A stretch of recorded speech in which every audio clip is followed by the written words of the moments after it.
Herðu, þá bara býða Ingibjörgu velkomna. Hún segir að það megi alveg tala og spyrja og hún finnur þetta bara betur. Ég hafði hugsað mér að aðeins að svona smá inngang og síðan Komið sælar. já. Smá inngang og síðan bara fara í hverja grein fyrir sig og endilega komið með fyrirspurnir eða athugasemdir eða eitthvað. Ég þarf bara ágætt að fá smá umræðu. Ég held að það sé bara fínt. Umræðuefnið er sem sagt þessi nýju bókasafnalög sem voru samþykkt í desember á Alþingi. Þau eru búin að fá númerið 150 2012 sem er bara flott númer að muna.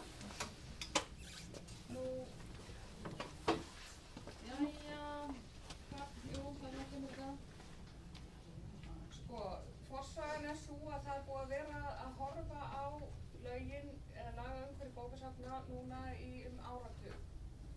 Menntamálaráðuneytið skipaði nefnd 2003 sem skilaði tillögum að frumvarpi til bókasafnalaga og frumvarpi til laga almenningsbókasafn og sérstöku frumvarpi til laga landsbókasafn, háskólabókasafn. Nefndin kom ríkilega með þessi þrjú frumvörp. En það var kannski vilji í ráðuneytinu til að setja ein heildarlög og þetta er eitthvað sem hefur verið svona í þróun í ráðuneytinu að það er svona verið að reyna að þjappa saman hverju málaflokki fyrir sig í svona kannski einn lagabálk, þannig að það sé ekki hérna mörg lög í gangi sem að jafnvel rekast á. Og til dæmis leiklistarlög og safnalög og síðan er búið að vera endalausar lagabreytingar núna í sambandi við framleiðarna. Ég hef komið núna nokkur með svona niður á hvað við viljum, það er margar svolítið beygju. En þannig að það var svona hugsunin að reyna að gera þetta líka í bókasafnageiranum og þannig að málinu var vísað aftur til nefndarinnar og það kom þá ný tillaga þarna 2006 og þá lauk nefndin störfum. Nú í þessari nefnd þá voru Þóra Óskarsdóttir frá Menntamálaráðuneytinu, þá voru tveir frá Sambandi Íslenskra sveitarfélaga, Kristbjörg Stephensen hætti þarna í miðri á og Jana Friðfinnsdóttir tók við og þá var Marta Richter sem var fyrir fórstjórnarnefnd almenningsbókasafna, Sigrún Klara frá Landsbókasafni og Þórdísi Þórarinsdóttir frá Yfirlitssýslu. Það voru eldri lög, við vorum með lög þarna almenningsbókasafn frá 1997, lög blindrabókasafn frá 1982, síðan voru þetta lög bókasafn prestakalla frá 1931 sem allir voru búin að gleyma að það voru til en eru og hérna, þessi voru búin að fella niður. Og síðan náttúrulega lög landsbókasafnið og reglugerðir í kringum það og landsbókasafnslögin voru frá 1994 en það búið að endurskoða þau, það voru endurskoða þannig rauninni bara samhliða. Það er lög skylduskyldi safna sem á aðalega við landsbókasafnið og náttúrulega kvikmyndasafn og Ríkisútvarpið og síðan er í ýmsum lagabálkum ákvæði bókasöfn eins og til dæmis grunnskólalögin, lög framhaldsskóla, lög Listasafn Íslands og fleiri stofnanir en síðan var tiltöluverður eða svona hópur af bókasöfnum sem féll ekki undir nein lög. Það var sem sagt yfirleitt þá bókasöfn í stofnunum, eða svona stofnanasöfni, jafnvel sérfræðisöfni eða rannsóknarbókasöfn, bara ekki hvað sem vildu kalla það. Og tilefnið til að fara í svona bara að skera þetta svolítið upp og hugsa þetta svolítið upp á nýtt, að það hafa náttúrulega orðið gríðarlegar breytingar í einhverjum síðustu árum. Og það má kannski segja að lögin, að menn eru að reyna að vera í takt við þessar breytingar. Og nú náttúrulega eru þessar tæknibreytingar svo örar að það er alltaf hægt að fylgjast með.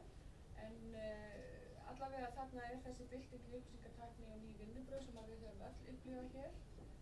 Nú gegnir og landskerfið, þetta er náttúrulega gífurlegt hagræði og vinnuspartnaður fyrir öll bókasöfn í landinu, þannig að þar tókst okkur sko virkilega vel til og höfum verið að vinna gott verk þar. Og síðan Leiti sem er hérna nýjasta klónið sem er samtenging alls konar kerfa þá og landsagangurinn, þið þekki hann allan, að þetta náttúrulega aukinn og umveldur aðgangur að öllu þessu rafræna erlenda efni sem að bókasöfnin hvert sig hafa í rauninni ekki bolmagn til að kaupa, en við getum gert þetta saman. Nú síðan í umhverfinu okkar að þá hefur sveitarfélögum fækkað töluvert mikið. Það var náttúrulega efnahagshrun og niðurskurður á þessu tímabili sem að var verið að endurskoða, og ég held að lögin byrjuði svolítið svona merki endanlega niðurstaðan. Nú aukinn samvinna á mörgum sviðum, við erum alltaf að tala um samvinnu og ég held að okkur hafa auðnast að vinna mjög vel saman í þessum hópi, og svo komið hérna þessi nýju lögum Landsbókasafnið sem þetta var svona partur af þessu ferli. Þetta hefur verið í Vinnslusafnsins frá 2003 eins og ég sagði, og áherslan eins og segir í athugasemdum með frumvarpinu að það er lögð áhersla á sameiginlegar skyldur og þarfir bókasafnanna, en síðan eru þetta svona nauðsynlega sérgreinar inni eins og með Blindrabókasafnið, en við gerum betur í það eftir. Nú það var horft til þess hvernig skipulag bókasafnamála hefði þróast í nágrannalöndunum á undanförnum árum, og það var gerð tilraun í Noregi og eins í Englandi með að sameina skjalasöfn, bókasöfn og minjasöfn undir einum hatti, það hét ABM í Noregi, og bæði þessi verkefni hafa svona ekki gefið það sem að menn kannski byggust við, þannig að í Noregi er búið að leggja þetta af. Hluti af verkefnunum voru flutt inn í Þjóðbókasafnið þeirra, Nationalbibliotekið, en ég er ekki alveg klárað hvernig þetta er í Englandi, en það er svona einhver uppstytta í þessu. Og svo sem sagt þessi endurskoðun þarna á lögum okkar, ég átti að tala það sem maður er að hugsa þetta. Nú, það var reynt að hafa samráð við hagsmunaaðila og mjög margir í rauninni, að því tekur svona langan tíma þá voru mjög margir sem kom að þessu, og það var náttúrulega nefndin þarna sem vann frumvarpið svona er stillt upp þannig að þarna komið kannski ákveðnir hagsmunir fram.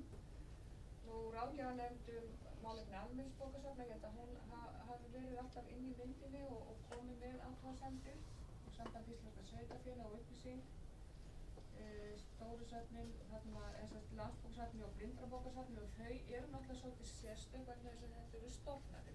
Þeir hafa status sem stofnanir, öll önnur bókasafn eru hluti af einhverju stærra kerfi. Annaðhvort sveitarfélagi, eru inn í einhverju stofnun eða hafa ekki þennan stofnanastatus sjálf. Nú, það var opinber kynning á vef ráðuneytisins í nóvember og þá var til dæmis, ég kallaði saman fund með ýmsum svona hagsmunaaðilum sem var mjög fínn fundur, og þá fórum við bara yfir þessu drög sem lágu fyrir, og það komu mjög fínar ábendingar og við sendum þetta sem sagt upp í ráðuneyti, og ég held að stór hluti að við rataði inn í endanlega frumvarpið, annað ekki, og við fyrir líka í það eftir. Og svo bárust alls konar ábendingar til dæmis eins og frá faghópi bókasafnsfræðinga í framhaldsskólum og Landskerfi bókasafna og fleiri aðilum, ég tek bara þessar 2 sem dæmis. Og ég held að ég geti sagt það að það hafi myndast sátt þetta. Mér fannst, ég var kölluð þarna á fund menntamálanefndar og fleiri, og mér fannst þingmennir sem voru að fjalla þetta, þeir voru orðin bara mjög sáttir við hvernig þetta var orðið, þannig að og umræðunar í þinginu þær voru alveg mínimal, þannig að ég held að fólk hafi ekki verið að gera neinar athugasemdir og allir bara ánægðir með þetta. Nú helstu nýmæli og breytingar til aðeins að nefna það að það eru, þetta eru sameiginleg lög fyrir öll bókasöfn í landinu, og það er bara ákveðin áfangi að ná því öllu svona undir einn hatt. Og ég var að tala um 2 nefndakonur hérna áðan, Mörk og Sigrúnu, og þeim finnst þetta vera dálítið afrek að hafa náð þessu. Og náði þannig að það er ekki neinn ágreiningur um það. Nú, einu sérlögin eru fyrir Landsbókasafnið, þannig að sérlögin fyrir Blindrabókasafnið er komin inn í núna lögin, og það sem er líka sterkt í þessu að þarna er talað um bókasafnakerfi landsins. Það er bara sett í lögin að það sé til eitthvað sem heitir bókasafnakerfi. Og það er nú kannski ekki skilgreint mjög nákvæmlega, en það er litið á þetta sem eina heild. og ég held að það sé líka ákveðin svona áfangi að ná því. Það sé ekki bara eitthvað svona, bara dott frá korti eða þetta bara í hug korti sem var hjá bókafulltrúa ríkisins sem í menntamálaráðuneyti, að þá voru sem sagt söfn út all land sko, en nú kannski löggjafinn búinn að viðurkenna það að þetta er kerfi og það á að sko hafa ákveðna funksjónir og gera ákveðna hluti. Nú, skiptingin í bókasafnsumdæmi, hún er afnumin og þessi staðir ákveðan á samstarf og samrekstur og þetta kannski endurspeglar einmitt þessar breytingar sem að verða í stjórnskipaninni eða í til dæmis fækkun sveitarfélaga og slíku og svona það núna á þessum síðustu og bestu tímum felst ekki með þessi niðurskurði. Og það eru felld út ákvæði bókasöfn í sjúkrahúsum, dvalarheimilum aldraðra og í fangelsum og þetta er bara á að falla undir þjónustu þá almenns bókasafna á hverjum stað. Þetta er einu ákvæðin sem var einhvern svona smá debatt á póstlistanum sko, þannig að ég segi fyrir mig að ég held að þessi bókasöfn sko, þetta er kannski bara síns tíma, það er bara aðrar aðstæður í dag. Þannig að mér finnst kannski alveg eðlilegt að þetta sé fellt út. Nú ef menn vilja hafa þetta inni þá er ekkert sem bannar það. Ef menn vilja reka bókasafn á sjúkrahúsi þá er ekkert sem bannar það í rauninni, sjúklingabókasafn. En það er ekki inn í lögum lengur. Nú bókasafnaráð og sem sagt þetta bókasafnaráð sem tekur við til dæmis hlutverkum ráðgjafarnefndar almenningsbókasafn og fær líka ýmis önnur verkefni og á að vera ráðherra og stjórnvöldum til ráðgjafar. Þarna sitja 5 fulltrúar og ráðherra skipa formann og varaformann og síðan eru þessi 2 forstöðumenn þarna fyrir þessum sjálfstæðu söfnum að þeir sitja fundina með málfrelsi og tillögu. Nú ráðgjafarnefnd málefni almenningsbókasafna verður lögð á, verkefnin flytjast til ráðsins og Blindrabókasafnið er semst lögin þar eru fellt inn í lögin eins og ég er búin að segja og öll ákvæðin þá starfsemi eru einfölduð og nafninu er breytt, nú var ég að fara að læra þetta að tala hljóðbókasafn og þá er náttúrulega verið að vísa til þeirra þjónustu sem að safnið er að veita. Það eru fleiri þjóðfélagshópar heldur en blindir sem fá þessi þjónustofið, þannig að starfsemi þess er að víkka svolítið út og breytast og svo er þarna í stað stjórnar safnsins, hljóðbókasafnsins, að þá er samráðshópur sem það sem eru helstu hagsmunaaðilar. Og það er nú þetta með stjórnir og þetta er alltaf svona ákveðin tíska í því hvort eigi að vera stjórnir eða ekki stjórnir. Núna er tilhneigingin svo að fækka stjórnum og allavega takmarka svolítið hlutverk þeirra og valdsvið. En það sem að koma að svona margir hagsmunaaðilar eins og þarna til dæmis þá er kannski eðlilegt að það sé baklönd, það sé eitthvað samráð og það sé ekki beinlínis stjórn. Nú síðan er þessi bókasafnasjóður og það er eitthvað sem ég held að sé bara ekki nema tækifæri.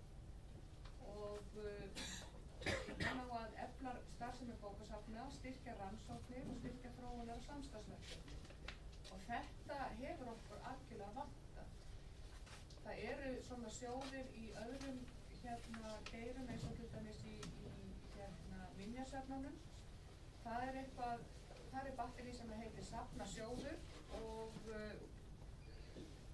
ég fór nú eitthvað aðeins að skoða hvað hann gerir og þessum eitthvað fjármuni hann hefur fengið og ég gæti ekki betur séð á fjárlögum í ár að þá fái Safnasjóðurinn 100 milljónir.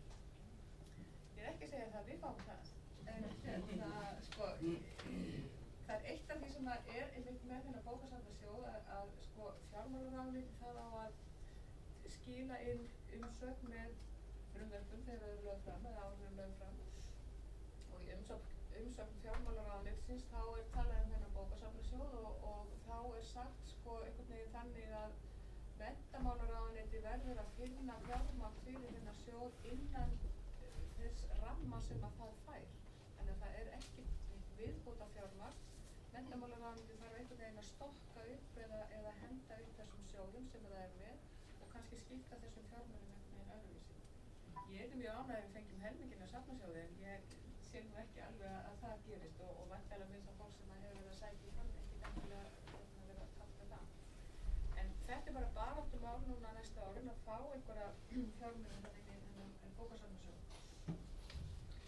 Og síðan þurfum við svolítið að horfa einmitt á þessar rannsóknir og kannski samhliða þessu í lögum landsbókasafn eru miklu meiri áhersla á rannsóknir heldur en voru áður og þar eru komnar inn til dæmis rannsóknir í bókasafns- og upplýsingafræði og nú þarf eiginlega dálítið þegar þetta er komið og þá þarf eiginlega að setja svolítið niður og horfa yfir sviðið og hvert viljum við fara. En þetta er klárlega eitthvað sem okkur hefur bara hefur staðið rannsóknir í greininni dálítið fyrir þig. Hvernig við höfum þetta, hvort þetta verður einhver svona rannsóknar staða eða hvort það verður úthlutað fyrir einhver ákveðin verkefni eða hvað sko, það er vandalega mun bókasafnasjóðurinn einhvern veginn höndla með þetta. Og síðan eru þarna heimildir til gjaldtöku að það var svona hálfgeð slys í fyrra þegar lögum almenningsbókasafn var breytt og eins lögum landsbókasafni varðandi gjaldtökurnar og það var sett svona þak, 4.000 króna þak og það er svona af því að allir í þessari stétt eru svona fólk sem er ekkert að básúna hlutina út að það bara hugsa allir einhvern veginn heyrðu þetta er nú svo vitlaust að þetta hlýtur að vera tekið út fljótlega og það er gert núna sko, þannig að það passar eða já þetta að fólk bara á það að bíða með þessi læti og það er sem sagt má taka þarna gjald fyrir útlán fyrir þjónustu sem er veitt, það er svona lágmark bara kostnaði við það að veita þjónustuna. Það má innheimta dagsektir og það má innheimta bætur fyrir efni sem að blandast. En ég hafði hugsað mér að eins og ég segi, bara fara í hverja grein fyrir sig, það er kannski mismikið sem að er áhugavert og eins og ég segi þið bara rétt í pendina ef þið viljið koma einhver að. Nú þarna í fyrstu grein að þá er tilgangur laganna ákvarðaður og það er að efla starfsemi og samvinnu bókasafninu. Við sjáum þetta bara er í bara númer 1 sko, það er samvinna og starfsemi. Þannig að þetta er eitthvað sem við þurfum að taka nótis af og halda áfram með. Þannig að við getið sem best gett til hlutverki sínu að vera þekkingarveitur og fræðslustofnanir sem halda uppi virkri og fjölþættri upplýsingaþjónustu á sem flestum sviðum og tryggja jafnframt varðveislu þess menningararfs sem bókasafn hafa að geyma.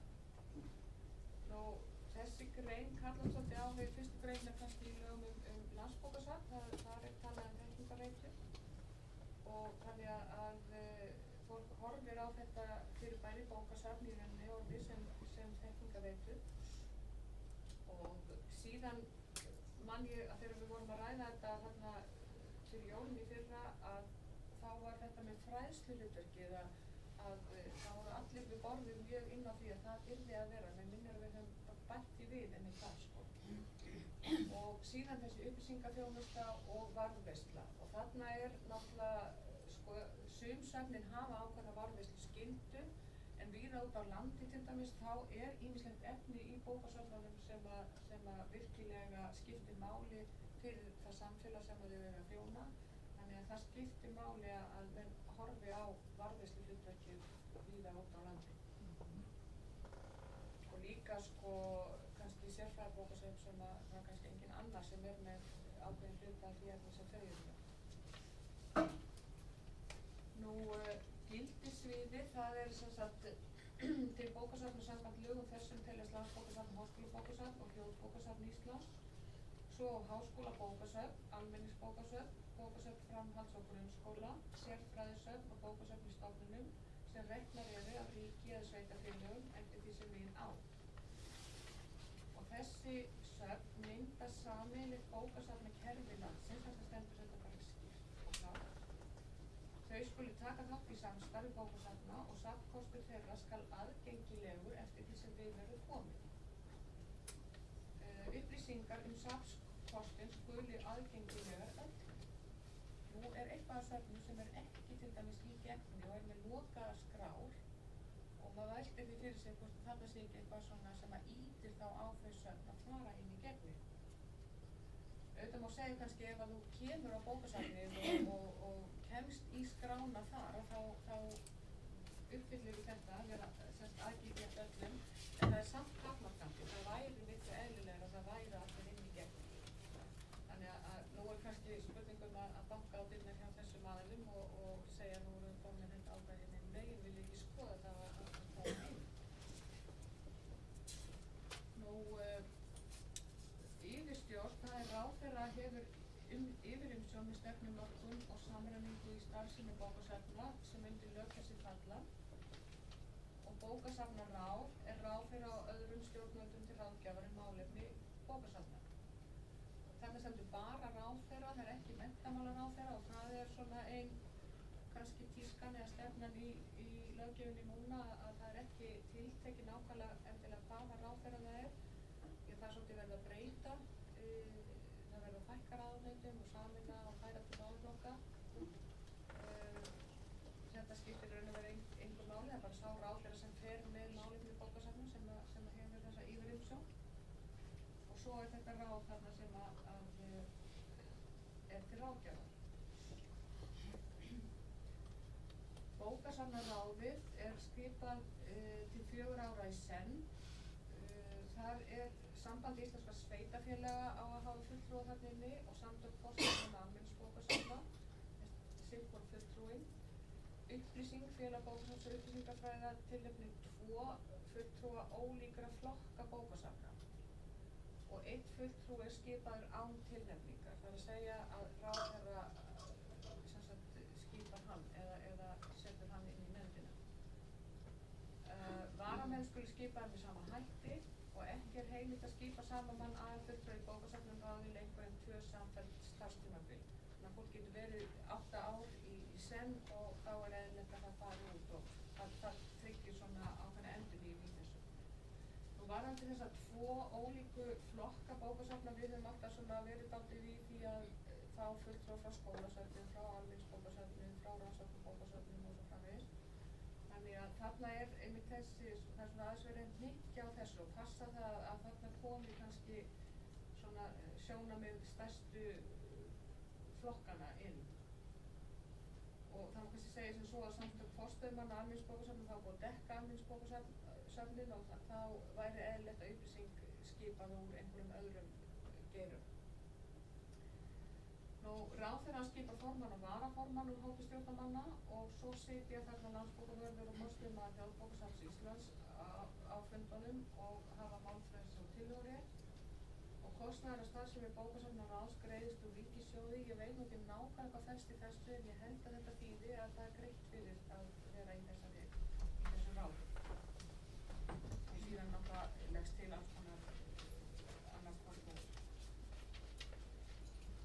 Nú, bókasafnaráð hefur ákveðin hlutverk og það hefur verið rætt svolítið, veit ég, svona hvað þetta ráð eigi að gera og þarna er að vinna að stefnumörkun starfsemi bókasafna í samvinnu við Landsbókasafn Háskólabókasafn sem sendir ráðherra til samþykktar,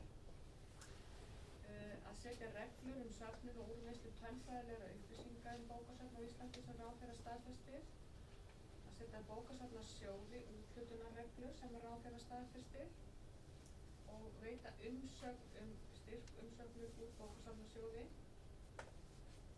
Þarna er semst mjög ákveðin verkefni og svo er þetta 5. greinin að sinna öðrum verkefnum á sviði málefna bókasafna samkvæmt nánari ákvörðun ráðherra.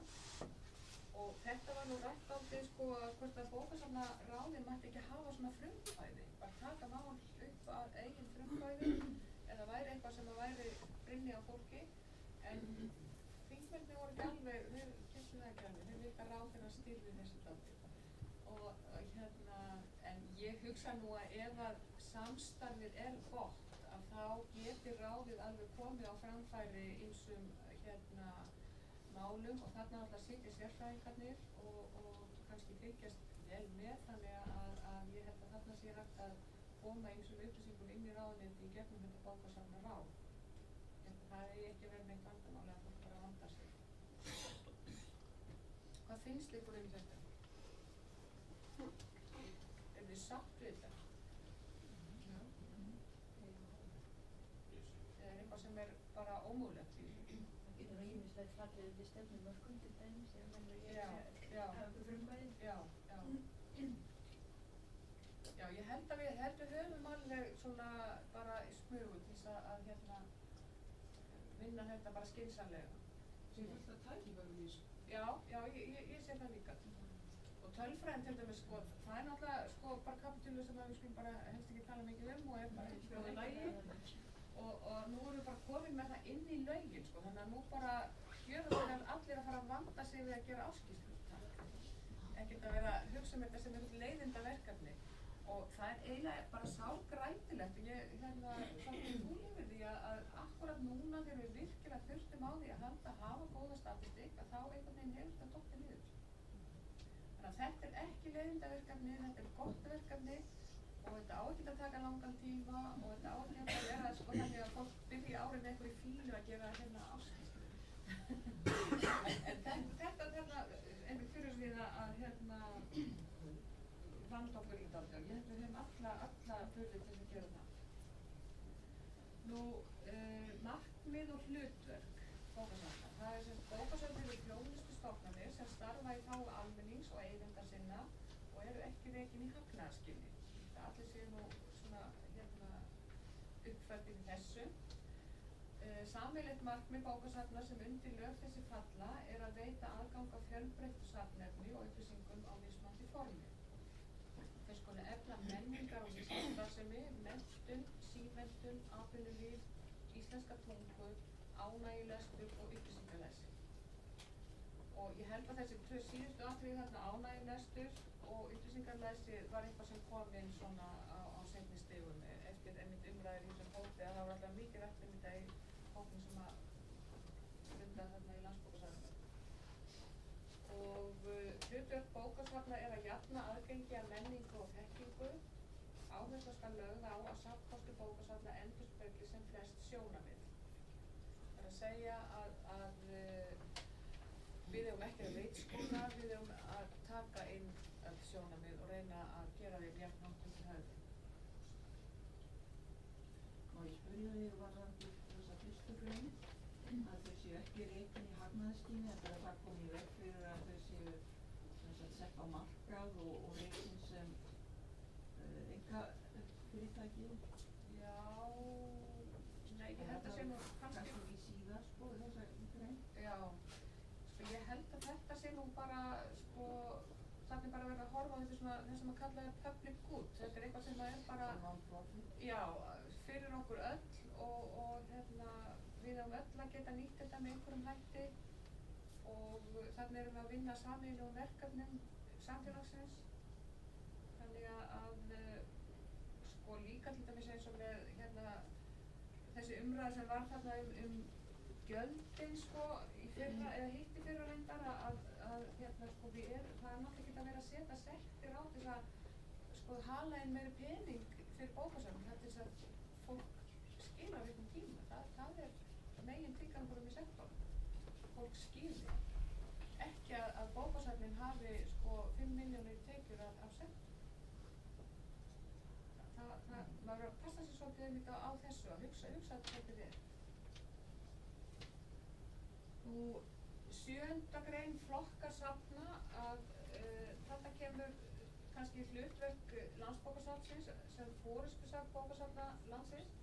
Það stuðlar að samstarfi, samræmingu og þróun starfsháttar bókasafna og veitir öðrum safnum faglega ráðgjöf, sinnir rannsóknum á sviði bókfræði, bóksögu og bókasafns- og upplýsingafræði sem ég rosalega með að sé þarna og öðrum verkefnum samkvæmt lögum safnið. Og ég held að þarna þurfum við svolítið að ákveða sko, það sé ekki bara starfsmenn Landsbókasafnsins sem ákveðir hvað það ætlar að vera í forystu, heldur þarf að koma sem sagt einhverja vísbendingar eða óskir úr bókasafna samfélaginu eða bókasafna geiranum til Landsbókasafnsins hvar eigi að liggja þetta forystuhlutverk. Sko það er náttúrulega klárt að til dæmis inn í gegni að skráningar þátturinn að þar hefur safnið tekið þetta forystuhlutverk og held ég að sinna því bara nokkuð vel. Það getur vel verið að við getum gert miklu meira á svona eitthvað. kannski eigum við að taka þessa forystu varðandi tölfræðina, ég veit það ekki, þetta er bara þarf að ræða.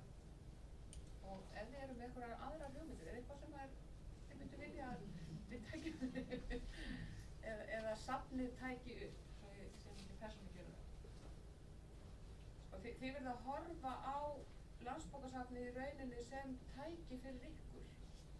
Það á ekki að vera samkeppni þarna á milli, heldur á Landsbókasafnið að vera tæki fyrir öll önnur bókasafn í landinu til þess að ýta málum áfram. Almenningsbókasafn eru menningar, upplýsinga og menntastofnanir, reknar af sveitarfélögum.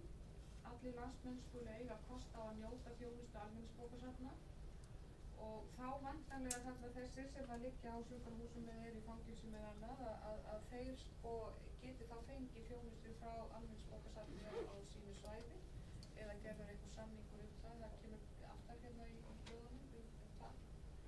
Þannig að sko þjónustan þarf heldur ekki að einskorast við einhvern punkt sem að heitir bókasafn. Hér er bókasafni, sko, þetta getur verið á netinu, þetta getur verið þannig að bókasafni komi á einhverja staði og þannig að það er alls konar möguleikar í þessu. Og samstarf og allt hvað þetta hefur. Nú, flokkasafna, þetta er dálítið löng grein hérna. Öllum sveitarfélögum er skylt, ég set það með rauðu letri. Þeim er skylt að standa að slíkri þjónustu í samræmi við þessi lög. Sveitarfélög ráða starfslið almenningsbókasafna sem á vegum þeirra starfa, sjá safninu fyrir viðhaldi húsnæði og búa þau nauðsynlegum búnaði. Þannig að sko, ef sveitarfélög er lítið og vanmegna að þá þarf það að gera þá samning við annað starfa sveitarfélag til þess að íbúarnir hafi aðgang að bókasafnaþjónustu. Eða einhvern veginn, já. Ég vil bara spyrja, það er ekkert hérna stendur það hversu litla þjónustu þessi söfn eiga að veita. Til dæmis í samvinnu sveitarfélög á Suðurlandi, þau þetta samanöðust og bókasafnið líka þar með og það er opið í 2 klukkutíma á viku. Já, það er náttúrulega engan veginn nóg gott, sko. Það verður rosalega lítið. Já, það er það. En sko, já, þá þarf bara einhvern veginn að leita leiðar til þess að auka það, sko. Svo veit maður alltaf ekkert hvernig fjárhagur sveitarfélags að segja það, hvernig það er, sko. Svo sveitarstjórnir sem að ræði þessu. Já. Ekki lengur saman þessu.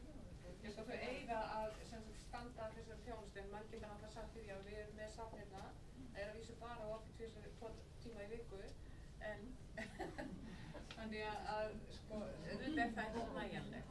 En vantarlega er að gera reglugerðir líka. Já, það má setja reglugerðir við lögin, sko. Og það er eitt af því sem bókasafnið á til dæmis þarf að kannski að skoða hvað er eðlilegt að sé lágmarks opnunartími eða já, maður getur rátt að það. Og ég spyr líka til þess að í þessum litla sveitarfélagi, er ekki skóli þarna? Er þetta sameinað með einhverjum hætti skólabókasafnið og ritsafnið? Nei. Þarna verða mennum að horfa á býtum, hvað höfum við hérna? Já, og hvernig getum við sko látið þetta ganga upp? Ekki bara að loka, skemmt í lás. Nú, bókasafn í skólum eru upplýsingamiðstöðvar fyrir nemendur og kennara. Í starfsemi skólasafna skal meðal annars leggja áherslu á að þjálfa nemendur og starfsfólk skóla í upplýsingalæsi. Það var lengi vel inn í frumvarpinu hérna setning sem er tekin bara úr grunnskólalögunum og það var ákveðið að taka hana bara út, það var óþarfi að endurtaka hana í þessum lögum. Það var nýsigögnin og ég man ekki hvernig setningin er. En það var ákveðið að taka hana í burtu, hún er náttúrulega orðin svolítið gamaldags. Sérfræðisöfn og bókasafnsstofnana sem reknar eru af ríki eða sveitarfélögum skulu vera þekkingarmiðstöðvar á þeim sviðum sem þau eru helgu. Þannig að þau eiga þá að hérna einmitt að kannski að ákveða viljum að sinna þessu en ekki ykkur öðru, ekki taka allt, sko. Þannig að sérfræðisöfnin sko eru náttúrulega hérna geta þá svolítið ákveðis hvað það er sem þú ætti að leggja áherslu á. Almenningsbókasafnin eru meira svona eins og að taka allt, landsbókasafnin á að taka allt en sérfræðisöfnin er miklu afmarkaðri. stjórn almenningsbókasafna, og þetta er náttúrulega örugglega eitthvað sem að snertir marga hérna. Fyrir hverju almenningsbókasafni skal vera stjórn, kjörin að hlutaðeigandi sveitarstjórn eða sveitarstjórnum. Skipunartími stjórnar er hinn sami og kjörtímabil sveitarstjórnar. Sveitarstjórn er heimilt að skipa eina bókasafnsstjórn fyrir öll almenningsbókasöfn sem rekin er á sveitarfélaginu, eða fela fastanefnd samkvæmt samþykktum sveitarfélags að fara með málefni almenningsbókasafna. Þetta er svona aðeins verið að opna á það að menn geti svona haft þetta mismunandi hætti eftir hvernig bara aðstæðan er á hverjum stað. Fastanefnd getur verið til dæmis menningarmálanefnd eða eitthvað slíkt. Þannig að það þarf ekki að skipa í tvær nefndir, þetta getur við hentað mjög vel sumstaðar og annars staðar kannski ekki. Þannig að þetta er svona aðeins verið að opna á það að það er varierandi hvernig fólk vil hafa þetta. Stjórn bókasafns skal gæta þess að það sé unnið í samræmi við lög og reglugerðir og eftir faglegum viðmiðum á sviði bókasafna og upplýsingamála. Í einhverjum hópum sem ég hef verið í þá var svolítið rætt það, hverju á að setja í þessar nefndir eða þessar stjórnir. Það er ekki að vera einhverju með faglega þekkingu. Og jú, það er náttúrulega mjög gott ef við fáum svoleiðis fólk, en það er líka afar mikilvægt fyrir okkur að fá einn fólk sem hefur ekki faglegu þekkinguna en hefur eitthvað allt annað sem að við getum síðan nýtt okkur. Þannig að við þurfum að passa okkur á því að það sé ekki bara bókasafnafólk bæði í stjórnum sem starfsfólk og jafnvel bara þeir sem notast að það sé eitthvað svona lokuð grúppa. Við verðum að reyna að fá inn fleiri sjónarmið.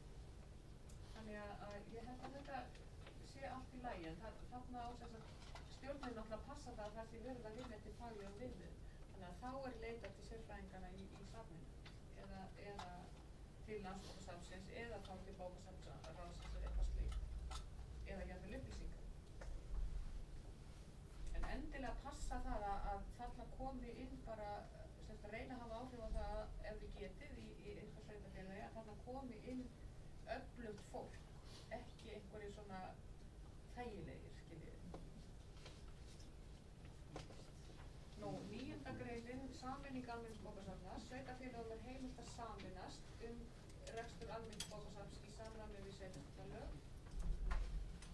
Standi sveitarfélög saman að rekstri bókasafns skal í samstarfssamningi, það þarf að gera samning, það þarf að kveða á skiptingu kostnaðar, aðild hvers sveitarfélagsstjórn og verkefni stjórnarinnar. Þannig að það þarf að vera dálítið skýrt hvernig á að gera þetta og ég myndi til dæmis athuga í þínu tilviki hvort það hafi gerðið eitthvað svona samningur. Nei, það var samvinnið, það var tvö samvinnið. Já, þannig að þá í rauninni þarf ekki að gera til að samvinna. En ef það yrði farið í samvinnu við eitthvað stórt almenningsbókasafn á svæðinu, þá þyrfti að gera samvinnu. Og það getur líka verið dálítið gefandi að gera svoleiðis. Ég held að ég tími bara ekki að hafa opið. Nei, svo er það. Hann er ekki þá biðröð bara hvað tíma? Ég veit það. Og hættir að fara. Já. Verður það alls eitthvað? En þetta er mjög góð grein í rauninni að þarna má sameinast sveitarfélag, það sé stórt og öflugt sveitarfélag, svo við hliðina á er einhver ríkur hreppur sem vill ekki sameinast, það er einhver ríkur, en þá getur hann, þá er þetta sameinast þetta. Já, en þá Mosfellsbær og Seltjarnarnes eru með ríkan hreppur hjá sér sem er Reykjavíkurborg. Já. Og við erum með mjög góða samningar við Reykjavíkurborg og mjög gott samstarf. Það er hægt að gera það þannig. En þetta er neitt á að hvetja fólk til þess einmitt að hugsa málinn svolítið öðruvísi og hvað er hægt að hverju stað. Það er alltaf það sama sem gildir alla. Og síðan er þetta gamla mála sameining skólasafna og almenningsbókasafna. Heimilt er að reka almenningsbókasafn og skólasafn grunnskóla saman og mörg ykkur þekkja það nú kannski. En það sé gerður það skriflegu samstarfssamningur milli bókasafnsstjórnar og skólanefndar með samþykki hlutaðeigandi sveitarstjórnar eða sveitarstjórnar, þarna er einmitt áréttað þetta með samningana. Einnig er heimilt að stofna til samningsbundins rekstrar eða þjónustu samstarfs milli almenningsbókasafns og bókasafnsskóla á framhalds- eða háskólastigi þar sem slík tilhögun helst henta vegna sérstakra aðstæðna. Þetta getur verið möguleiki líka einhvers staðar. Það hafa nú verið stofnaðir framhaldsskólar víða út land, svona litlir framhaldsskólar það gæti verið heppilegt ef að þessi aðilar gætu samanast með einhverjum hætti eða unnið saman. Það er svona Við samningur í, sameinar, það er svona samningur í gangi milli Keilis í Ásbrú og Almenningsbókasafnsins í Reykjanesbæ. í Reykjanesbæ. Já. Í Grundarfirði er framhaldsskóli sem var stofnaður framhaldsskóli í staðinn í Eyjafirðinum þarna. Þannig að það er svona á nokkrum stöðum þar sem að þetta er mögulegt.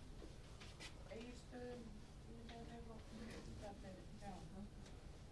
Í sameiginlega rekstur skólasafna og almenningsbókasafna skal gera ráð fyrir greiðum aðgangi almennings að þjónustu safns utan skólatíma og leitast við að gæta hagsmuna allra notendahópa. Þannig að fólk verður að leggja áherslu á þetta að finna heppilegt form til þess að gera þetta.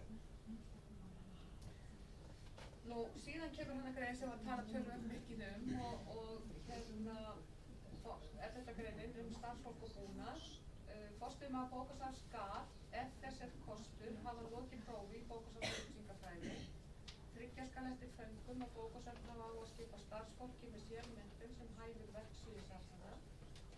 Og búnaður bókasafna, húsnæði og safnkostur skal taka mið af hlutverki þeirra hvers sig. Nú, ef þess er kostur, ég held að við náum þessu ekkert lengra. Þetta var rætt tölvöld mikið í víða þar sem ég var svona að hlusta. Í menntamálanefnd Alþingis að þá var þetta tekið upp því að ég skilaði eins og sagt aftur og segja að ætti að vera, að skal vera. Og þeir segja náttúrulega að það er kannski einhver lítil sveitarfélög þar sem að bara enginn vill ráða sig, enginn bókasafnsfræðingur vill fara þangað. Og þá verður náttúrulega að ráða einhvern annan. Og þannig að ef þess er kostur, ég held að við förum ekkert lengra með þetta.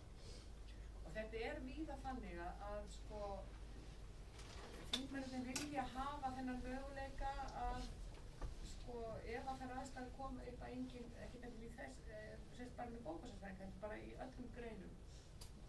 Ef að það, hérna svo staða kemur upp að það sækir enginn með prófa, að þá fyrir bara að bíða eða hætta, fólk vil þá frekar fá einhvern sem að hefur þá kannski einhvern gripsvita á rekstri og getur sett sig inn í hlutina og kannski hérna í sumum tilfelli verum að ræða fólk sem hefur búið að vinna á safninu lengi og hefur lært töluvert og bara heilmikið í að reka safn og lært mikið í bókasafnsfræði þó að það hætti prófi. Þannig að ég er svona alveg, ég sætti mig alveg við þetta. Ég vil langar til að spyrja hvað þýðir þetta eins og fyrir þá bókasafnsfræðinga sem hafa verið sagt upp störfum í Reykjavík og skólasafn? Geta þeir nota þessa grein heldur til að ná sínum störfum aftur? Sko þarna talaði forstöðumann bókasafns. Já. Og ég veit náttúrulega ekki hvaða hlutin sem sagt skólasafnir hafa. Það er ábyggilega mjög misjafnt. Já.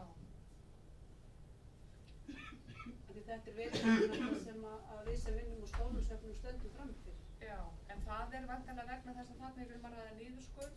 Já. Og af því að okkar starf er ekki varið í það. Já, en hvað segir þú? Ég ætla bara að geta þess að það er þess ósk skólasafnana. Já. Við köllum okkur forstöðumenn skólasafna í takt við almenningssöfnun almennt. Já, þú skil.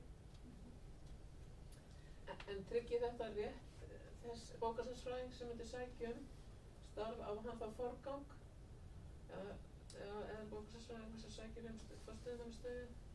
Sko, ég myndi hann væri allavega mjög framalega, sko, náttúrulega ef er að ræða sko einhvern sem er ómögulegur. Að þá náttúrulega kannski sem sagt þá er hægt að fara og hægt í þetta ef þessum okkur kostur, sko, við sér fram á það að viðkomandi getur ekki sinnt starfinu, kannski er veikur eða eitthvað slíkt, sko, þá viltu taka einhvern annan, sko. En okkar þetta ekki svo litið fyrir það að, ég meina, Björnsson Mjölkubílur verði ráðinn í stað sem að þeim textiðin með bæjarstjórans. Jú, ég held það. Og hérna í staðin fyrir að það er kannski einhver bókasafnsfræðingur sem er ekki tilbúin að koma alveg strax. Og þá segir sorry, við verðum bara ráðið strax. Já, en það er náttúrulega sko, ef Bjössi á Mjölkubílum sækir og það er 2 bókasafnsfræðingar, þá náttúrulega sko kemst hann ekki það, sko. Þá verður hann bara Geta mér ekki beitt einhverjum svona klækjum og vissinni til þess að koma núna? Sko ég held að löggjafinn sko kemst aldrei fyrir alla mögulega og ómögulega sko hugsanlega flækjur eða scenariós sem að geta komið upp sko. En hérna, sko ég held að þetta tryggi okkur alveg sæmilega sko. Ég ekki segja þannig sko. Ég hugsa að eftir við hefði verið betra að sko láta standa, skal hafa lokið prófi. Já. Og síðan að bæta við sko að gera má undanþágu frá þessu eitthvað svona. Ef svo er við að smæða sveitarfélag til dæmis að hafa ekki náðst í að ráða. En það er nefnilega, við getum miðað við heilsugæslustöðvar sko. Já. Forstöðum að segja yfirlæknir heilsugæslu skal hafa lokið prófi í læknisfræði. Já. En það má ráða skottulæknir sko að enginn fæst. Og svo mjölkubildir eru Já. Þetta svipað svona. En þetta er eitthvað sem ég held að ráðgjafarnefndin eigi að vinna í bara sko. Ég maður bara ætla við þarna sko að ráðgjafarnefnd held ég eftir að gegna lykilhlutverki í að fylgja eftir þessum málum eins og með staðfylgi og lágmarkskröfur eða norm eða staðnum. Einmitt. Og það stendur hérna í athugasemdum við 11. greinina sko að tekið fram að forstöðum að bókasafn skuli hafa lokið prófi í bókasafnsupplýsingafræði sé þess kostur að ráða starfsmann með slíka menntun til starfans. Í ákvæðinu felst þó ekki skylda til þess að ráða forstöðumann sem hefur lokið prófi í fræði. Hvað stendur þetta byggja okkur? Þetta stendur í athugasemdum með greininni sko. Þegar frumvarpið er lagt fram þá er þetta athugasemdir sko. Bara minna á það sko að í nefndinni var einhvern fulltrúi frá sveitarfélögunum. Það vildu alls ekki fá neitt slíkt inn, þeir börðust með að hafa engin ákvæði, bindandi ákvæði. Þannig að þetta var nokkuð gott að ná þessu þó fram. Og þetta á hérna, sem sagt, til dæmis eins og með segjum þessar tvær stofnanir eins og hérna hljóðbókasafnið og landsbókasafnið, að þar er ekki heldur neinn sem sagt krafa menntun og það er yfirleitt ekki við sem sagt forstöðumenn ríkisstofnana, þar er yfirleitt ekki menntunarkrafa. Það er meira orðin krafa rekstur og faglega þetta ekki bara plús. En allavega þá hérna sko getur vel verið að þessi ráðgjafarnefnd getur tekið þetta mál upp og reynda að festa þetta betur í sensi sko. Það er talað svona, ég heyrði svona í menntamálanefnd eins og svona sérfræðingaveldi og annað sko, þannig að menn vilja hafa svona einhverjar útkomur sko, ef að sú staða kemur upp. Þú varst að minnast á bókasafnsráð áðan líka. Já. Er það ekki til dæmis þetta kjöri verk sem lítið reglugerð við bókasafnsráð að til þess að tryggja bætt aðgengi og bætta þjónustu að viðkomandi hafi viðkomandi menntun? Jú, auðvitað kom til það saman sko. Að þetta samtryggja sig svolítið? Já, auðvitað. En sko, við mögum líka passa bara á því að sko ýtis ekki að of langt sko, því að sko maður finnur líka sko varðandi aðra stéttir að hérna sko fólk hefur náttúrulega hérna, ég segjum bara eins og læknar og hjúkrunarfræðingar og fleiri svona stéttir sko að þetta má ekki vera þannig að það sé til trafala, að það sé þá ekki hægt að ráða neitt, skiljið mig sko, þannig að hérna þá einhvern veginn er þetta bara að býta svolítið í skotti á sig sko. Hvað með eins og þegar sveitarfélög er að hérna ráða menningarfulltrúa? Já. Og við ekki sérstaklega bókasafn og upplýsingafræði og menningarfulltrúanir yfir bókasafnum eins og er að gera þetta teltumillisum? Já. Sko það þarf ekki að vera neitt slæmt. Sko, við erum aðeins að bakka hérna. Sko, yfir okkur öllum er ráðherra til dæmis og sko það er ekki alveg gefið að sá ráðherra hafi áhuga eða vitneskju það sem við erum að gera.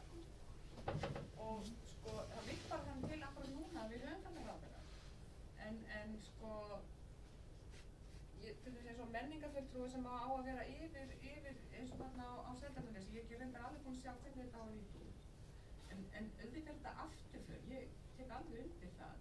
En það getur vel verið að sveitarfélagið hafi sem sagt sínar ástæður fyrir að gera þetta svona. Kannski er þetta tímabundið ástand, hugsa þannig, en á þess að ég hérna, ég þekki bara ekki málinu og vel, til ég geti sagt upp einu. Það er ekki rétt að það sé ekki krafið leggstyrður og persónum eða krafið háskólanefndin. Já. Það er bara ekki endilega víst að það sé stærsta nefndin. Já, þú talar þá um háskólanefndina. Já. Það er alltaf krafist háskólanefndinar, en sko, það hafa margir vilja til að segja eins og Veðurstofan að það sé veðurfræðingur sem er yfir stofnunni, en sko veðurfræðingur er ekkert endilega góður sko rekstrarmaður, skiljið. Þannig að þetta er svona svolítið tvíbent, sko. Ég hef alltaf orðið línari og línari með áránum í þessu, sko. En auðvitað vill maður að sem sagt, fólk með þessa menntun stýri sem flestum söfnum í landinu, það er ekki spurning. Nýta sem eftir. Ég langar samt að benda eitt að sem er bara sko löngu vitað að fyrir í mörg ár hefur til þess engin menntunarkrafa verið á skólasöfnum grunnskólana. Nei. Það er gríðarlega mikil faglegur munur á þessum söfnum og framhaldsskólasöfnum þar sem hefur verið skylda fagmenntun. Og þess vegna verðum við held ég líka að passa okkur að þó það sé ekki kannski alltaf hægt að ráða það, en þetta þarf, við þurfum að vera svolítið tánu. Því fleiri, því betur, ég er alveg inn á því, sko. En ef við förum að slaka endalaust á kröfunum, þá fyrir að vera erfiðar og erfiðar fyrir þá sem er með faglega menntun að sinna sínum störfum, því við getum svo illa tryggt að þeir geri sínu störfum. Er ekki líka, sko, það er komið ný stétt sem hefur lært stjórnum menningarstofnana. Og það er svolítið verið að horfa heldur til þess hjá sveitarfélögunum að ráða svoleiðis fólk sem er ábyggilega mjög sniðugt til að hafa yfirumsjón með menningarmálum sveitarfélaga. Og þar undir eru bókasafnin. Eftir sem áður þá eru forstöðumenn bókasafna, þeir eiga að vera bókasafns- og upplýsingafræðingar, samkvæmt þessu ákvæði. Og ég held að það sé spurningin, sko, er þessi rekstrarstjóri menningarinnar, er hann staðsettur í bókasafninu eða á bæjarskrifstofunni? Á Seltjarnarnesi er hann í bókasafninu, í Kópavogi er hann upp á bæjarskrifstofunni. Þetta er sama byrjari, það er ákveðin tilhneiging heldur núna að horfa svolítið fram hjá okkur sem bókasafns- og upplýsingafræðingur og á þessa nýju stétt, þessa fögru nýju stétt, sem er með fín próf frá Bifröst í rekstri menningarstofnunar. Þannig ég held að við höfum ekkert verið að hræddu þetta er bara eitthvað sem er að koma. Hún er vanið að vera út á bæjarskrifstofunni, hún er ekki á bókasafninu á Seltjarnarnesi. Þessi nýju þarna á Seltjarnarnesi. Hversu hefur hún verið? Hún verður að vera á bæjarskrifstofunni. Já, ég sé, svo er það. Þessi nýja, já. En var ekki Pálína sko orðin svona menningarstjóri, sko? Jú, þetta var þannig að það var ekkert ráðið í þá stöðu og hún og ég tókum þetta saman. Þannig að það var nú eiginlega, sko, það var alltaf hugsað sem tímabundið ástand og kæmi sér til staða í menningarverkfólk. Það hefði nefnum bókað með persónulega að gera. Það var bara svona, það þurfti að leysa ákveðin verkefni þar að sinni bæjarfélögum. Þetta var svoleiðis laust. Já, sko það er náttúrulega, sko sveigjanleiki er náttúrulega bara eins og núna lykil orðið og annað líka þessi menningarfulltrúar sem er að koma þarna inn með svona nýjar hugmyndir og svona nýr hópur sem er að hasla sér völd. Við erum bara að taka svo gott í opnum örmum og vinna með þeim. Við erum ekki að vera tótt. Við erum að nýta okkur þeirra hreyfingu og vinna með þeim til þess að efla bókasafnið og til þess að íta okkar málum áfram. Mér langar líka til að bæta því hérna að ég finnst skipta rosalega miklu máli hvort það er gerð undantekning frá þessu vegna þess að það sé ekki hægt að fá bókasafnsfræðing til starfa af því að það er að Kópaskeri eitthvað stað sem ekki veit vera. Nú, til dæmis sko, en hérna, eða hvort að það er bara vegna þess að það sveitarfélag er ekki tilbúið til að setja pening í það. Þannig að þessi ódýrara að henda bókasafnsfræðingum út og setja skólaleið í stað. Já, sko það getur vel verið að... Því það er veruleikin sem verður til dæmis í Reykjavík. Já, en það er þá kannski eitthvað sem við eigum að taka bara upp á yfirborðið og bara byrja að spyrja Reykjavík af hverju eru þið að fara tilbaka, sko. Já, og þetta eru fleiri sveitarfélög. Ég er í Hafnarfirði og við höfum virkilega þurft að berjast fyrir okkur stuða. Í fjölmiðlum er þetta bara. Ég segi svona, já, sorry. Já, mér langar líka til að benda á það, þessi sérfræðisöfnarinn, það var þessi titill, sko, forstöðumaður. Hann hefur verið alveg fundið niður á þessu stöðum, sko, það var deildarstjórar, verkefnastjórar og svona það veikir svolítið þessar stöður til þess að geta segja þá kannski þar var þá að þetta ekki verkefnastjóri eða eitthvað slíkt. Þetta er svolítið erfitt þegar það kemur svona skipulagsbreytingar og það er bara breytt alveg þessum titli og það er örgulega leið svolítið völdbáni með og hvað gera, en þetta er svona tilheng sem það kannski þarf að vera svolítið skilgreining á þessu orðið forstöðumaður í hverju það felst. Það hefur nú verið alveg bara frá forstöðumaður Landspítalans og bara niður í deildarstjóra eða verkefnisstjóra eða bara svona stýrir þessu verkefni bókasafnsins. Aðeins þáttur það eru 5 mínútur eftir tökum tillit til þess að við byrjuðum 5 mínútur seint. Viljum við halda eitthvað aðeins áfram þeir sem geta eða til 10? Já, ég er alveg að halda áfram. Það bara fyrir við standum það bara ekki mikið af fólki sko, þannig að fólk er alveg velkomið að fara þess að þurfa þegar það er að fólk er að mæta vel og svona, já.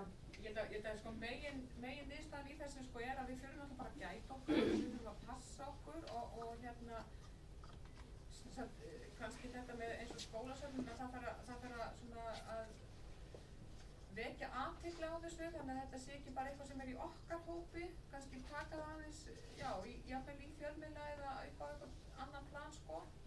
Ég veit ekki hvað félagið er svo vettvangur núna til þess að gera það ekki neitt. Það er búið að benda á ekki 16 ár, það er ekki gert. Nei, ok, þá er bara viljinn ekki til staðar. Nei, þess vegna þurfum við þess að það. Já. Þurfum við ekki að setja þessi samhengi við svona eitthvað umræðu læsi þarna barna og það er mjög gott, það er mjög gott. En það er búið að gera það mjög mikið. Við skulum halda á það er margar greinir eftir. Þetta séum öll sammála þetta. Aðgangur og samstarf. Bókasöfn geta sett nánari reglur afnot af safnkosti sínum og meðal annars takmarkað aðgang almennings afnot. Bókasöfnum er heimilt að krefja lánsæðum tryggingarfé ef sérstök ástæða þykir til. Þarna er í rauninni bara verið að passa upp á það að ef að bókasöfn eru með eitthvað sérstakt efni eða sjaldgæft efni eða efni sem er dýrt eða kannski ætla einhverjum ákveðnum hópi að þá geta ekkert allir farið í það ef að bókasöfn setja þessar reglur. En það þarf þá að hafa þessar reglur alveg á hreinu, það verður að vita það fyrirfram, fyrir að segja að því bara. Til að rækja hlutverk sitt er bókasöfnum heimilt að hafa með sér samstarf þjónustu við notendur og gera þjónustu og samstarfssamninga sína milli. Og þarna held ég að einmitt sko mörg af þessum máli sem er að koma upp hérna, það sko fólk er oft ekki að sko formgera hlutina, heldur sko þeir kannski þjónustu og samstarfssamningar í raun og veru tæki kannski til þess að fá sem mest út af hlutunum og leggja saman, en fólk er kannski svolítið hrætt við að nota þetta. En ég hveti ykkur einmitt þess að skoða þetta, ef það er eitthvað sem ykkur finnst virkilega að vera í ólagi að þá er einhver möguleiki á því að fá fleiri inn í málið og gera þá einhvern samstarfssamning. Það er oft eitthvað sem að verður þá líka til þess að málið að skoða og það skoður svolítið upp og fólk er að velta fyrir sig. Og náttúrulega, sko, andi lagana er þannig að við eigum að vinna saman. Ráðherra er heimilt að gera þjónustusamninga við tiltekin bókasöfn eða aðra sértæka þjónustu á ákveðnum sviðum að fenginu umsögn bókasöfnaráðs.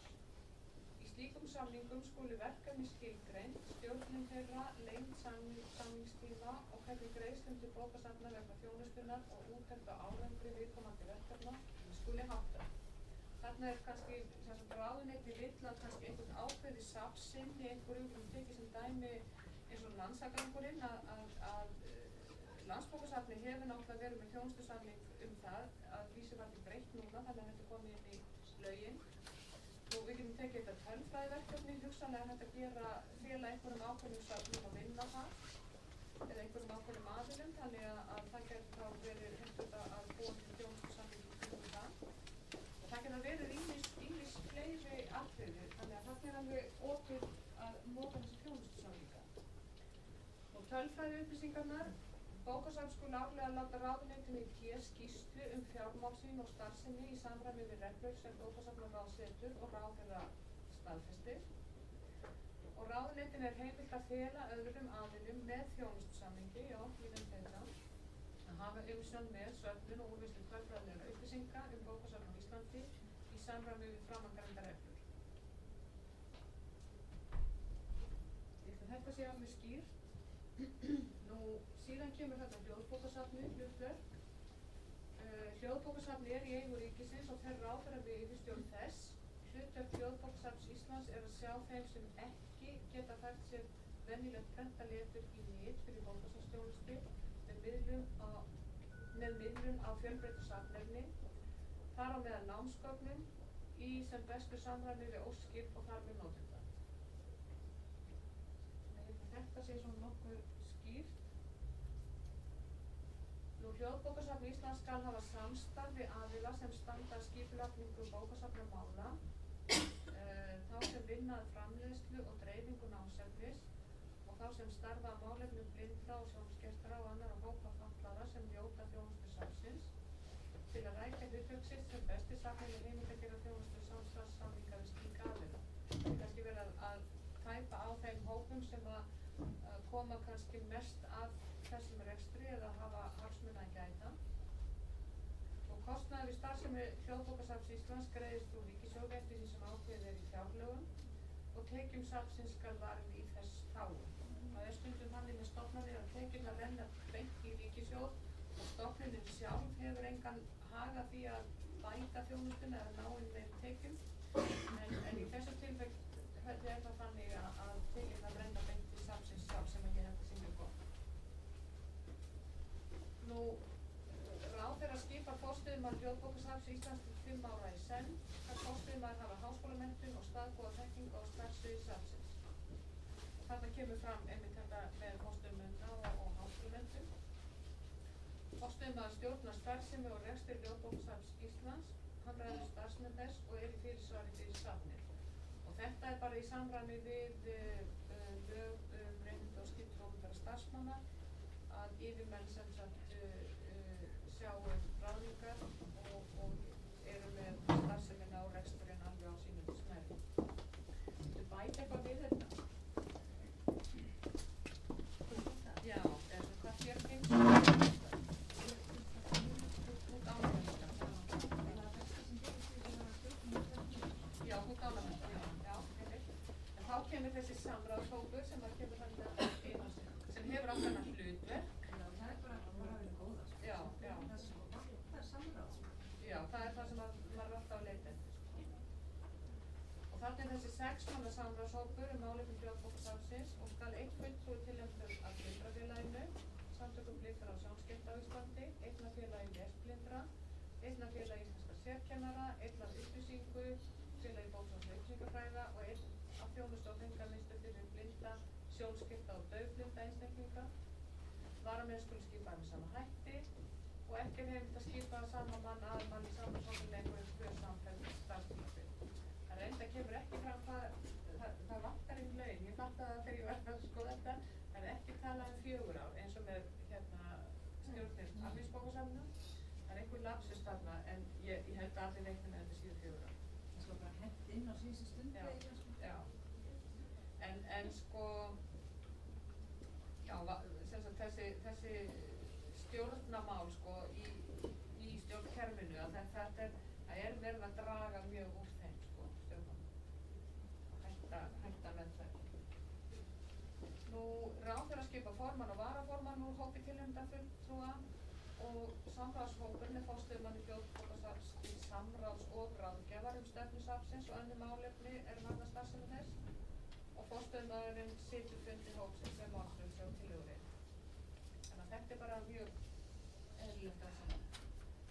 Nú framlög til almenningsbókasafna skulu ákveðin í árlegri fjárhagsáætlun sérhvers sveitarfélags. Það er ekkert talað um neitt svona lágmark eða neitt slíkt sko. Þannig að auðvitað skiptir þá verulegu máli fjárhagur sveitarfélagsins.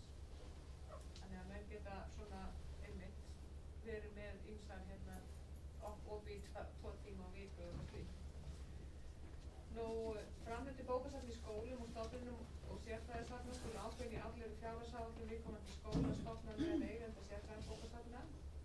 Þannig að það er þá allavega jákvætt að því að í mörgum stofnunum þá hefur þetta verið þannig, já þú færð eitthvað smáris. En þarna á þetta að koma fram í árlegri fjárhagsáætlun. Þannig að það sé þá ákveðið fyrirfram að það sé þetta mikið þannig að sá sem vinnur á safninu eða þeir sem vinna á safninu þeir viti alveg af hverju við ganga. Þau ekki að betla hvert einasta smáatriði. Nú gjafir og fjárframlög til bókasafna eru frádráttarbær til skatts í samræmi við ákvæði laga tekjuskatt nr. 90/2003 með áætlun breytingum. Þannig að einhver ríkan rekur á fjöru ykkar sem vil gefa bókasafninu, að þá getum við bent þeim á þetta að þau getur sem sagt talið fram gjöfina og þá hún frádráttarbær frá skatti. Ég hef einu sinni fengið svona fyrirspurn og þá var þetta ekki komið inn í lög, þannig að ég sagði bara nei, við höfum ekkert svona. En þetta kannski, þetta er svo kallið amerískt, en samt, ég meina, þetta er bara Þetta hefur verið gert á skólasöfnum. Foreldrar hafa gefið upphæðir og bara í skólum hafa verið nokkur 100.000 frá einum aðila, sko. Ok, já. Og þá er einmitt að gera kveikjapunkt til þess að benda þeim á þetta ákveðið hérna. Verður allir verið, sé meiningin þá að hver bók sé metin til fjár ef þú segir að það sé gefið til skólasafns? Væntanlega er það hægt, sko, að meta, sko, ok, þessi gjöf kostar 100.000 krónur eða metin á þetta, sko. Væntanlega þarf þá að kalla til eitthvað val sem er, sko. Og gjaldtökuheimildir, þannig að það er búið að leiðrétta þetta. Bókasöfnum er heimilt að innheimta gjöld fyrir þjónustu sína, svo sem útlánastarfsemi, nytjasafnalán, afritun, fjölföldun, ljósmyndun, sérfræðilega heimildaþjónustu, heimildaleit í gagnagrunnum og útlán á sérstökum safnkosti. Takið eftir því að þetta er ekki tæmandi upptalning, það getur verið eitthvað meira heldur en þetta, það stendur svo sem. Þannig að ef að þið eru með eitthvað annað en þetta, þar að segja sem fellur undir þjónustu, að þá megið þið líka setja gjald á það. Þetta er svona ekki tæmandi upptalning. Hvert safn setur gjaldskrá og það er eitt af því sem þið þurfið að passa, að hafa hana sem sagt, hvert safn setur gjaldskrá allar gjaldtökur samkvæmt 1. málsgrein að fengnu samþykki bókasafnsstjórnar eða yfirstjórnar stofnunar.